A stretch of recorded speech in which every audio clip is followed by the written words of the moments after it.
애국 시민 여러분, 그리고 나라를 사랑하는 모든 국민 여러분, 지금 상황이 긴급하게 돌아가고 있는데 지금 대통령 관저 앞에는 이 공수처에서 보낸 사람하고 이 경찰들이 약 3천여 명이 깔려 있다고 합니다. 뭐 거리 질서를 정리하는 것 같이 할 수도 있겠지만은 그렇지 않은 사람도 있을 수 있는데, 애국 국민 여러분들이 이 관저 쪽으로 많이 나가셔서 우리가 대통령을 지키도록 이렇게 힘을 써야 될 줄 압니다. 이 시간에는 우리 오늘 아침 긴급 방송으로 이렇게 8시부터 시작하게 됐습니다. 우리 정광훈 목사님도 함께 하기로 했지만 어제 집회하시고 또 피곤하셔서 우리 3시 하게 됐는데 한 사람은 아직 도착을 못했습니다. 우리 강은식 목사님 오셨습니다. 인사 말씀해 주시죠. 예, 얼마나 마음이 조아리십니까? 그러나 우리는 반드시 이깁니다. 강원식 목사입니다. 네, 우리 지금 이 공수처에서 지금 이렇게 법에도 없는 그러한 대통령을 체포하겠다, 뭐 이런 식으로 해가지고 지금 나오고 있는데 정말 대한민국이 무법천지입니다. 제가 그 잠깐 도표 그 각개표 한 걸 보면 그걸 한번 좀 띄워줘 보시면, 자, 이게 이 내란에 대한 얘기인데요. 내란의 수사기관별 권한이 어디에 있느냐 하는 것을 보게 되면 이 내란에 대한 이 수사권은 경찰이 있습니다. 헌법조항에 보면. 그런데 영장 청구권이나 기소권은 없어요. 그래서 경찰이 이제 그것을 처음에는 서로 하겠다고 다투다가 나중에 가서는 검찰도 한다고 하다가 공수처로 넘겼는데, 이 검찰은 내란에 대한 수사권이 없습니다. 수사권이 없고 영장 청구권과 기소권은 있는데 수사권이 없어요. 그래서 이 검찰도 할 수가 없는 거예요. 그런데 이번에 보면 고위공직자 범죄 수사처에서, 공수처라고 하는 이 공수처에서 이 조항을 보면 이 공수처에는요, 이 내란 죄목이 들어있질 않습니다. 수사할 수 있는 권한 자체가 없어요. 내란에 대해서는 전혀 간섭할 수가 없고, 수사한다면 경찰청밖에 수사할 데가 없음에도 불구하고 지금 영장 청구권을 가지고 가서 수사권도 없고 기소권도 없는 그런 공수처에서, 더군다나 내란이라고 하는 죄목은 아예 들어있지도 않음에도 불구하고 지금 이런 무법천지를 만들고 있다는 것이죠. 그래서 지금 보면 그 영장에도 그 예외 조항을 만들어서, 그 수사권에 보면 그 영장에 보면 그 법에 의해서 못하게 되어 있는 것까지도 다 빼고 이게 헌법에 있는 것조차도 없애버리고 나오는 이런 무법천지라고 하는 걸 보면 역시 대한민국은 판사가 대한민국을 망치고 있구나. 어떤 분이 글을 썼더라고요. 판검사가 망친 대한민국, 이런 책도 썼는데, 내가 이것을 보면서 우리 강은식 목사님, 네. 저걸 보면 공수처가 지금 법에도 없는 무법천지를 지금 만들고 있거든요. 네. 그러니까 대한민국의 상권 분립은 이미 이 입법부인 국회의 독재로 인해서 지금 무법천지를 만들어 놓고 대한민국을 아주 존폐 위기까지 몰아가고 있는 저 입법부하고, 이번에 그 좌익 성향을 가지고 있는 판사, 네. 우리 법연구회라고 하는 그런 데서부터 저런 영장을 발부를 해줬단 말이죠. 말도 안 되게. 그럼 뭐 이거 어떻게 받아들여야 됩니까? 지난번에 영국의 BBC 방송국에서 대한민국은 사법부에 의해서 망한다. 네. 이게 심각한 이야기거든요. 지금 입법부에서 입법부가 엉망으로 법을 준수하고 지켜고 만들어야 할 그들이 모든 지금 대한민국의 삼권 분립을 다 망가뜨려 놨습니다. 그러다 보니까 자기도 지금 법을 지켜야 할 그들이 법을 지금 무시하고 무법천지로 만들어 가고 있다는 말이에요. 지금 현재 그러다 보니까 수사권도 영장 청구권도 기소권도 서로 헷갈리는 것 같아요. 이럴 때 우리 대한민국이 갈 수 있다는 것은 지금 백병전으로 가는 수밖에 없다라고 하는 내란을 지금 저들이 공모하고 있지 않은가 하는 이런 생각을 갖습니다. 지금 야당에서도 지금 절대로 법에 대해서는 존엄한 법의 준칙, 준법 정신을 가지고 입법부가 지금 진행되는 것이 아니라 그런 법 위에 초법적인 행동들을 지금 하고 있다는 말이에요. 이럴 때 우리 검찰도 경찰도 자기 본인의 자세로 돌아가야 되는데 본인으로 돌아가기는 지금 너무 앞질러 온 것 같습니다. 이제 우리는 여기에 온 국민들이 함께 나와서 대통령께서도 계엄령 선포할 때에 국민 저항권밖에 없다고 했습니다. 이제 오늘 정말로 기회입니다. 우리가 그동안 외쳐왔고 부르짖었습니다. 우리 한남동 관저 앞으로 모두 모여서 이때 우리는 저항권으로만이 나아갈 수밖에 없다고 생각합니다. 네, 지금 이제 국민 저항권을 얘기를 했잖아요. 네.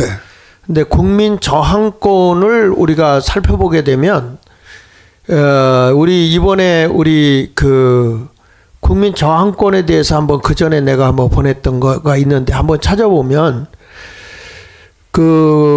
이 저항권이라고 하는 것이 뭐냐? 여기 띄워보면 공권력의 행사자가 민주적 기본 질서를 침해하거나 파괴하려는 경우거든요. 네. 근데 지금 공수처가 공수처가 민주적 기본 질서를 지금 침해하고 있다는 헌법을 무시해 버려요. 네. 그 다음에 이 국회 사법부도 역시 상권 분립, 행정부에서 정부가 사람들 임명하고 대통령의 권한으로 임명하면 다 탄핵 이런 식으로 해서 행정부를 무력화시켜 버렸잖아요. 네. 이번에 사고들도 많이 나고 있는 거 보면 행정권이 다 무너져 버렸어요. 근데 대통령이 비상계엄을 선포하기 이전부터도 이 입법부의 독재에 의해서 지금 보면 여기 보세요. 공권력의 행사자가 민주적 기본 질서를 침해하거나 파괴하려는 경우 이를 회복하기 위하여 국민이 공권력에 대하여 중요한 게 나와요. 폭력, 비폭력, 적극적, 소극적으로 저항할 수 있다는 국민의 권리이자 헌법 수호 제도예요, 이게. 그렇죠. 예. 우리의 헌법을 지키기 위해서는 우리가 저항할 수 있다는 거예요. 그러니까 오늘 저들이 공권력을 가지고 와서 우리를 체포해 간다. 이런 식으로 해도 이 공권력이 민주적 기본 질서를 이미 파괴했거든요. 헌법을 위반하고. 그러면 여기 법의 조항에 의해서 정의에 의해서 보면 폭력이나 비폭력, 적극적, 소극적으로 저항할 수 있다. 그런 것이 바로 국민의 권리이자 헌법 수호 제도라고 이렇게 분명히 저항권은 얘기하고 있거든요. 네. 지금 네. 우리가 보면은 입법 또 우리 사법, 행정 좀 무정부 상태와 뭐가 다를 바가 있겠어요. 네. 어제도 보니까 젊은 20대, 30대 젊은 대학생들이 지금 거기 관저 앞에 나와서 책을 보고 있더라고요. 네. 그리고 밤을 새우는 거예요. 네. 이 나라 이민족은 우리가 지켜내야 되겠다. 지금 그럼 왜 나왔느냐 했더니 대통령께서 계엄령을 선포하셨을 때 그 상황을 읽고 분석해 보니까 아하, 계엄령을 선포할 수밖에 없는 상황이었구나. 그렇다면 우리가 지금 대통령을 지켜야 되는데 지금 우리 국민들이 어떤 입법, 사법 그리고 우리 행정 이미 22명에서 넘어서 이제 29명 탄핵 소추를 당하고 탄핵을 당했습니다. 행정은 마비됐지요. 네. 우리 사법도 역시 마찬가지로 지금 재판하는 것 모든 것들은 백성들에게 신뢰할 만한 사법부의 행각이 없다 이 말입니다. 그리고 또 뿐만 아니라 우리 지금 공수처나 경찰이나 또 뿐만 아니라 검찰이 하는 행각도 보세요. 지금 이제는 국민들이 나올 수밖에 없습니다. 그리고 국민들이 저항권을 가지고 이번에 대통령을 지켜내고 그리고 대한민국을 살리는 것은 사실 우리 자유민주주의와 공산 세력과의 싸움이거든요. 이 싸움에서 우리는 반드시 승리를 가져와야 되는데 이번에 우리 국민들 오늘입니다. 다 함께 우리가 참신하고 신선한 국민 저항권을 가지고 대한민국을 살려내는데 국민의 권리를 온전히 우리가 나아갈 수 있도록 권리를 지켜갈 수 있도록 했으면 좋겠습니다. 네. 그래서 우리가 보면 이게 우리 국민 저항권은 우리의 헌법에도 3.1절 운동이나 3.1 운동이나 4.19 혁명 같은 이런 근거 안에서 우리가 이 대한민국이 세워졌기 때문에 여기 보면 대한민국의 역사적 전통이 빛나는 거 보면 3.1 운동으로 건립된 대한민국 임시정부의 법통과 불의에 항거한 4.19 민주 이념을 계승하고 조국의 민주개혁과 평화적 통일의 사명에 입각하여 정의, 인도와 동포애로서 민족의 단결을 공고히 하고 모든 사회적 폐습과 불의를 타파하며 여기 보면 굉장히 중요한 게 사회적 폐습과 불의를 타파하고 자율과 조화를 바탕으로 중요한 단어가 나와요. 자유민주적 기본질서를 더욱 확고히 하여 정치, 경제, 사회, 문화의 모든 영역에 있어서 각인의 기회를 균등히 하고 능력을 최고도로 발휘하게 하며 자유와 권리에 따르는 책임과 의무를 완수하게 하여 안으로는 국민 생활의 균등한 향상을 기하고 밖으로는 항구적인 세계 평화와 인류 공영에 이바지함으로써 우리들과 우리들의 자손의 안전과 자유와 행복을 영원히 확보할 것을 다짐하며 이렇게 나와 있거든요. 네. 그러니까 저기 보면 우리 국민의 그 저항권 이것이 헌법 속에 녹아져 있단 말이죠. 그래서 우리가 이 국민의 또 우리 자손의 안전이잖아요. 네. 지금 사상적으로 지금 좌익 세력들이 저렇게 하는데 여러분 우리가 분명히 기억해야 되는 것은 우리는 하나님의 우편에 앉아 있는 자들입니다. 우파가 반드시 이깁니다. 좌파는 이길 수가 없습니다. 그렇기 때문에 이번에 그 지난주 토요일 날 우리 정광훈 목사님이 저항권을 발휘하면서 그 광화문 선언을 선포했거든요. 국민저항 광화문 선언을 선포했는데 이 말로만이 아니라 이것을 우리가 지켜내기 위해서 우리는 저항을 해야 되는데 한번 좀 들어볼까요? 국민저항 광화문 선언을 선포하는 것에 대해서 한번 들어보죠. 국민저항 광화문 선언을 선포하겠습니다. 우리는 광화문 애국운동은 헌법 전문에 보장된 4.19 혁명 정신에 따라 다음과 같이 대국민 공약을 선포합니다. 첫째로 헌법 제13조에 따라 동일한 사건을 재탄핵할 수 없으므로 윤석열 대통령의 탄핵은 원천무효로 선언한다. 자, 둘째, 여기서 한번 보면 앞에 것 좀 보세요. 앞에 거 1번 1항을 보면 여기 보면 분명히 헌법 13조에 따라 동일한 사건을 탄핵할 수 없다. 이건 무슨 얘기인지 아시죠? 지난번 국회에서 이제 계엄을 해제하기 위하여 국회에서 표결에 들어갔잖아요. 그래서 성수가 되지 표결이 되지 아니함으로 일주일을 기다렸다가 다시 또 했단 말이에요. 그럼 같은 회기 동안에 다시 반복할 수 없다는 그 말 아닌가요? 아니 그렇죠. 그건데 문제는 예를 들어서 내가 이제 우리 강은식 목사님이 그 어떤 죄목으로 이제 재판을 받았어. 그런데 무죄가 됐어. 그렇죠. 그래서 나왔어. 같은 걸 또 고발할 수 없다는 거예요.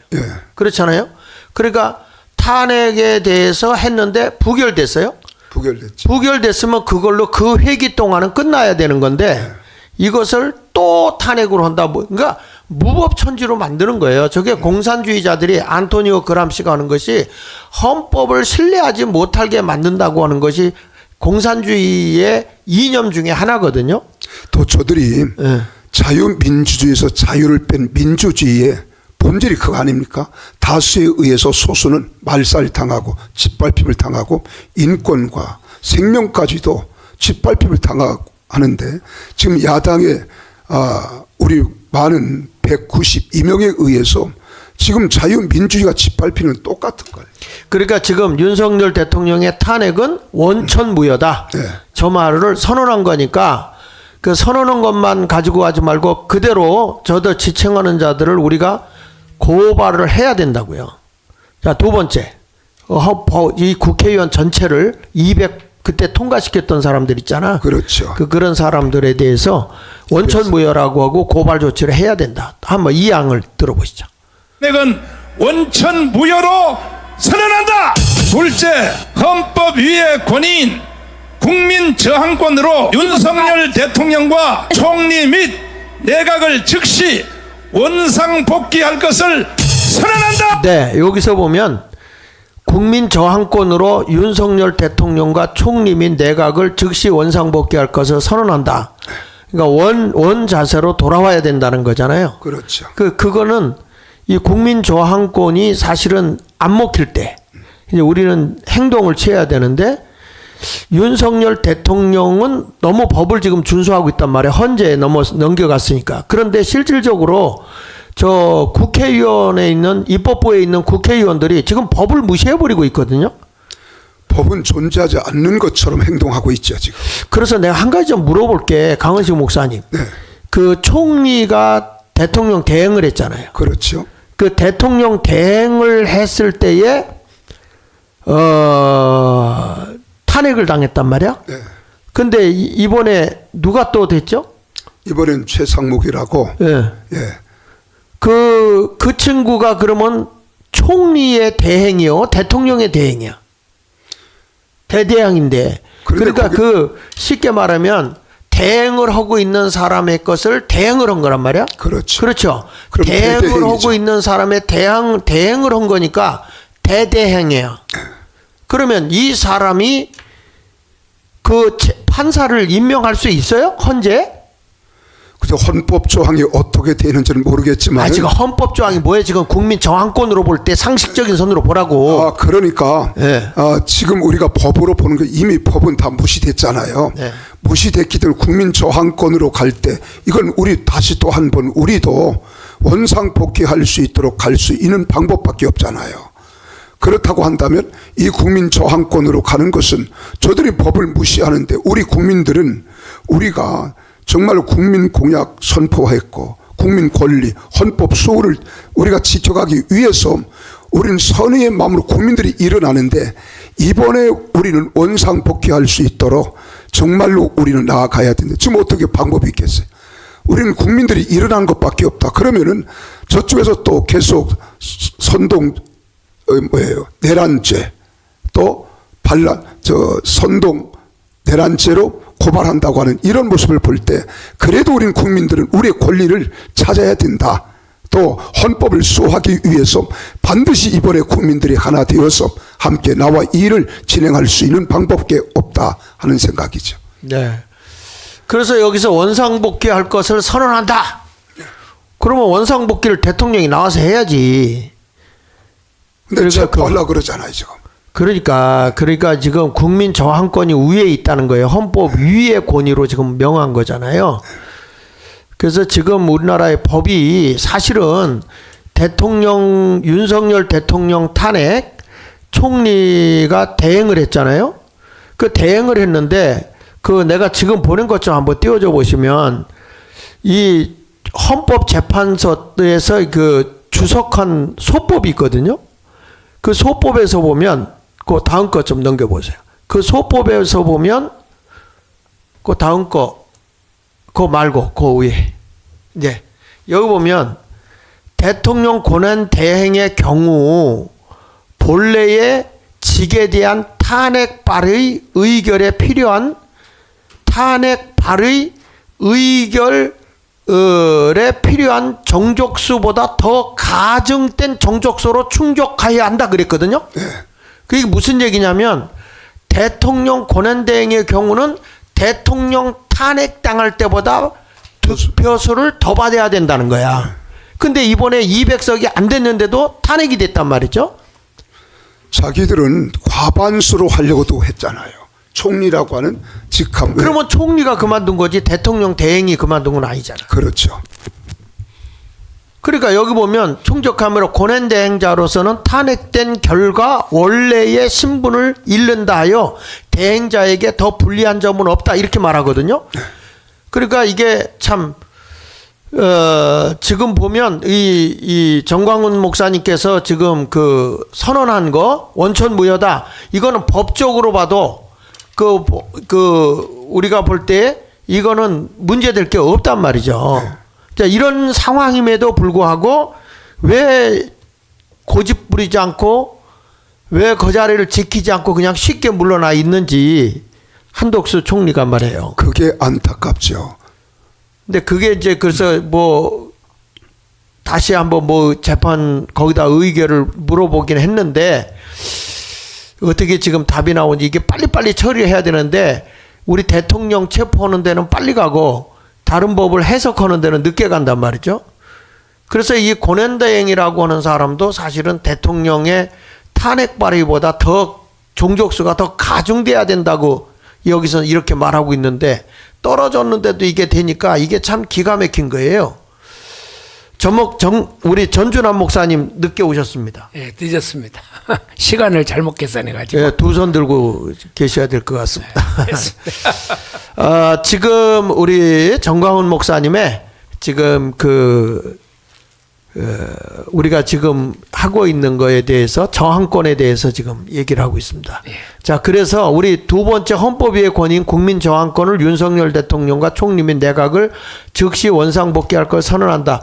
저들이 법도 지키지 않기 때문에 법 위에 있는 국민 저항권으로 이렇게 선언한 겁니다. 세 번째 들어보시죠.